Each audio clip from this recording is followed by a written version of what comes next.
Welcome, everyone, to Exploring the Unsolved with Melissa, where we dig into some of the most perplexing true crime mysteries that refuse to give us answers.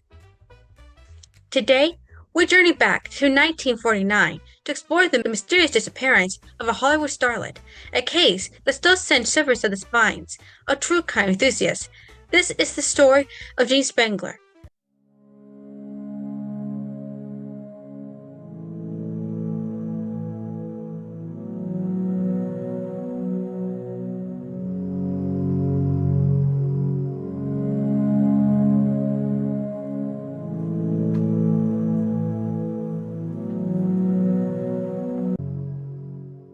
Like and subscribe. A young actress with big dreams, a turbulent past, and a fate that remains unknown to this day. Jean Elizabeth Spangler was born on September 2nd, 1923 in Seattle, Washington, but she grew up in Los Angeles, California, raised during the Great Depression. Life wasn't always glamorous for Jean. Her childhood was marked by financial struggles, but she possessed a natural beauty and charm and charisma that turned heads wherever she went. After graduating from Franklin High School, Jean did not hesitate to pursue her dreams, a career in entertainment. She became a model and later broke into the Hollywood scene as an actress and dancer. In fact, she was enrolled in Machina's dancing school as a child. Her talent earned her minor roles in films like When My Baby Smiles at Me and A Young Man with a Horn, and she frequently appeared in as an extra and made in major productions. Despite her rising star, Jean's life off-camera was far from perfect. At 19, like many young women, she married to a man named Dexter Bennett, with whom she had a daughter named Christine. But the marriage was turbulent and ended in divorce just after 2 years, and Jean fought hard for custody of Christine. By this point, Dexter had remarried, and despite his and his new wife's new attempts, Jean won full custody of Christine, and they were clearly not happy.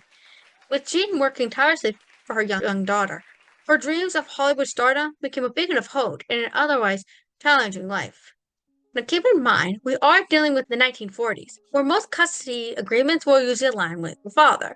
So the fact that the judge awarded custody to Jean meant that this was not only a huge thing for the time, but it also marked that the judge seen Jean being the better fit parent to raise Christine than the father, who had a more stable income and yet provided custody to Jean, which was, shocking at the time.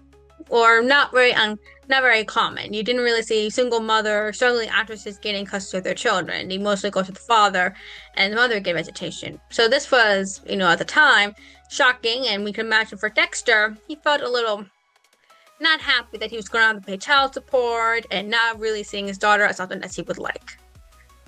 On October 7th, 1949, Jean Spangler left her home in Los Angeles. She shared a home with her mother, brother, and sister-in-law. Telling her sister-in-law Sophia that she was heading to meet her ex-husband to discuss some overdue child support, and later work on a late-night film shoot. But Jean never returned home. The next day, her purse was discovered in Griffin Park, about 5 miles from her home. Her straps were torn as if it had been ripped from her shoulder. Inside the purse was a note addressed to someone named Kurt, which read this: Kurt, can't wait any longer. Going to see Dr. Scott. It will work best this way while Mother is away. So who was Kurt and who was Dr. Scott? And what did Jean mean by it will work best this way? These questions will become the cornerstone of a case filled with mysteries, intrigue, and chilling theories. The discovery of Jean's purse led to a massive investigation. Friends, families, colleagues were questioned, but no definite leads emerged.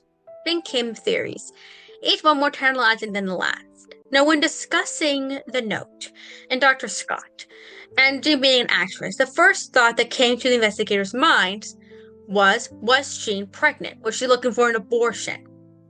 And it exchanged friends. All but one claimed that Jean was not pregnant, but one friend said Jean confided in her that she was pregnant. And most likely, because oftentimes pregnancy could mean the death of a career, and she was already raising her daughter, she probably sought the help through an abortion. So that's one thing to keep in mind that when discussing these theories.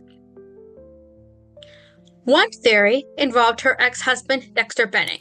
Although Jean mentioned meeting him that day, he denied seeing her and was eventually cleared of suspicion.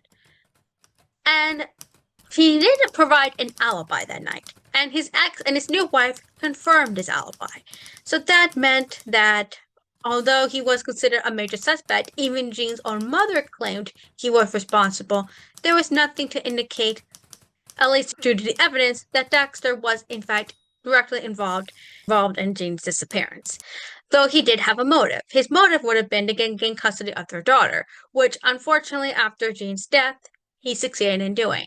Despite Jean's mother trying to get custody going to court in California, he eventually did not show up to any of the appointments for the courts and eventually moved his daughter and his new wife to Florida. He never contacted her mother's side of the family ever again. There has been no evidence that they attempted to reconcile or communication, only to add more distraught to the family, first losing Jean and then her daughter. Although, another theory can center on the name Kurt. Jean had recently filmed a movie with actor Kirk Douglas. Yes, the Kirk Douglas. But he denied knowing her personally. Speculation grew that he might have been involved, but no evidence linked him to her disappearance. And there's a lot of people who do believe that Kurt was involved, now wanting stain on his mouth that he got an extra pregnant out of wedlock. So, did he get rid of Jean? Well, there's no evidence pointing to it, and me personally, myself, don't think Kurt was involved. There's often, like a small glimmer that he may have done something to Jean, but we never will know for sure.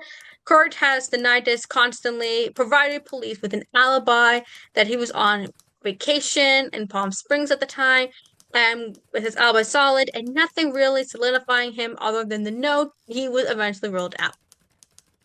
The most sinister theory suggests that a connection to Los Angeles underground.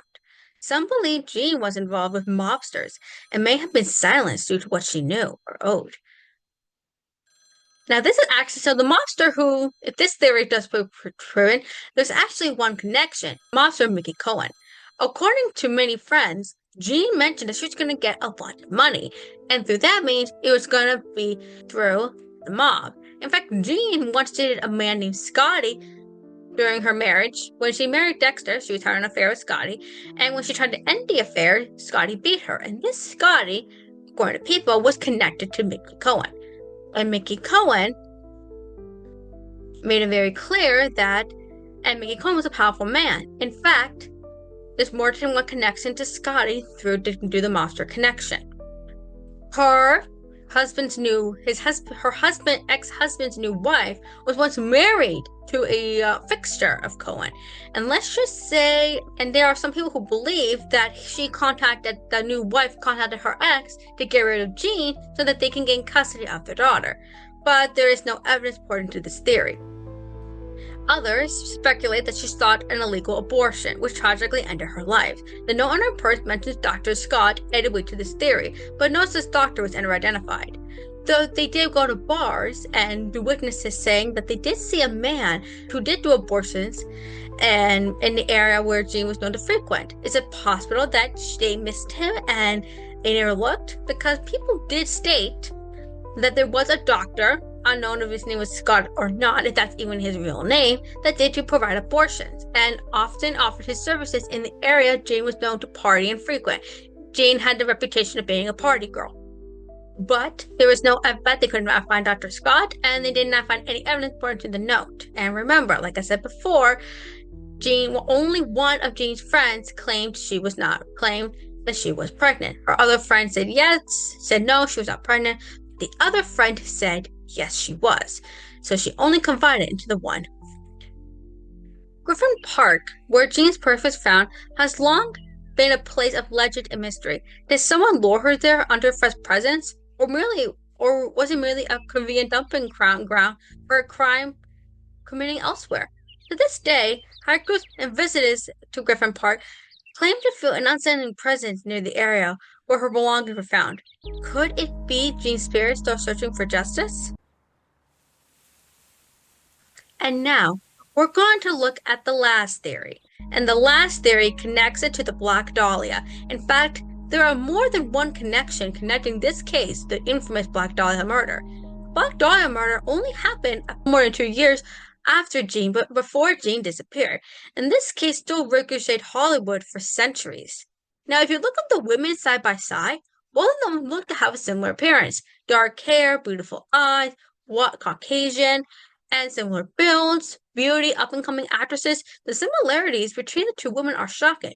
There's only one major difference in both cases.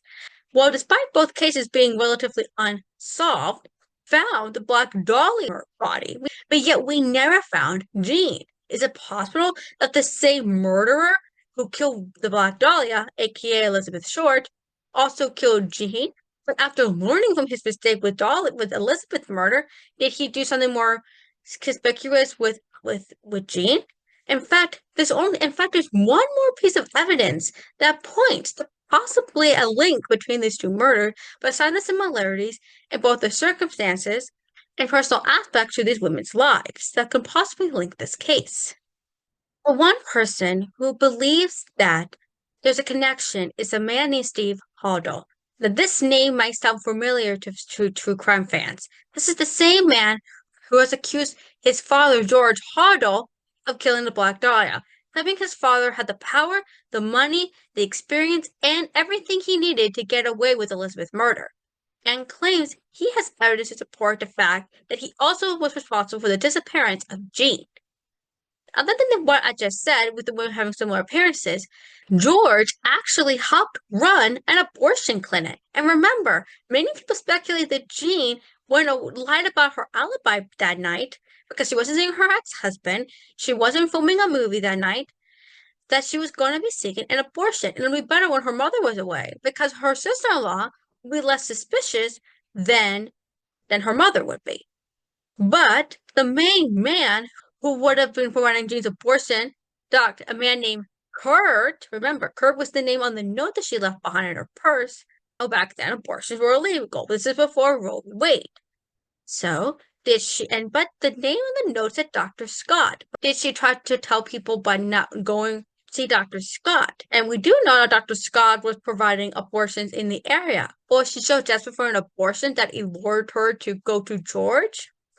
Well, there is George's son who did claim this is possible, according to what we said before. Both women look similar in appearances.